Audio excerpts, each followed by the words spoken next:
Welcome, everybody. It's Heidi Fang here with Sam Gordon, and we are going to break down what we know right now about Derek Carr's contract extension. Sam, he's now 4 years with the Raiders. This new contract, the extension, 3 years. What can you break down about the details of this for us?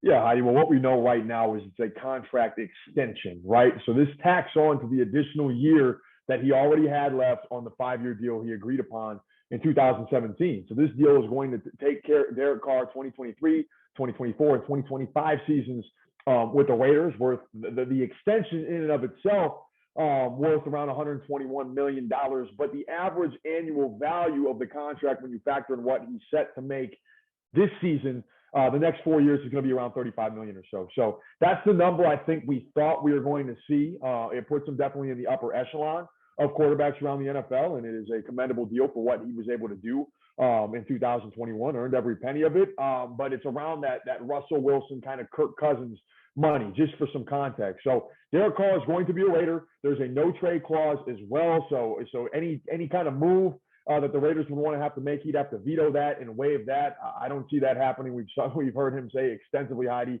that he wants to be a Raider for life, and this extension is one step closer to making sure that happens. That offense is now intact, solidified for the next few years, and he is going to be in silver and black through the 2025 season. Also, it appears that Josh McDaniels, Dave Ziegler, they have had a plan all along. Yeah, And it just, like they said during the NFL owners' meetings that took place at the end of March, that they were really just looking for a sweet spot. What do you think the sweet spot was? Was it the money? Was it the years? I think a combination of both, right? And just kind of seeing how things played out this offseason with some of the quarterback, the contract extensions and the deals that other quarterbacks got. There was no rush, right? There was no hurry. You had to sense the entire time that this was going to get done one way or another. And I don't believe Josh McDaniels and Dave Ziegler would have taken this job, like you said, Heidi, without a plan, without a plan in place for Derek Carr for this offense. We now know that plan includes Davante Adams, who is going to play his prime years, the remainder of his prime years, with his college quarterback, Derek Carr. That is solidified.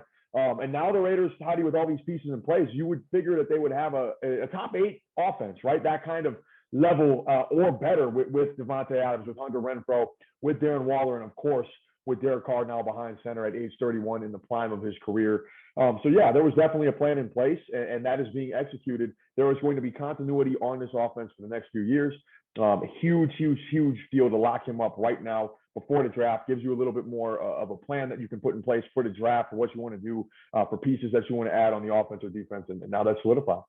All right, there you have it from Sam Gordon. Again, Derek Carr extended by the Raiders, the contract, a 3-year contract extension worth 121.5 million, confirmed by the Las Vegas Review Journal and Sam Gordon. Sam, thank you again so much for the time. For everybody out there, thank you for watching.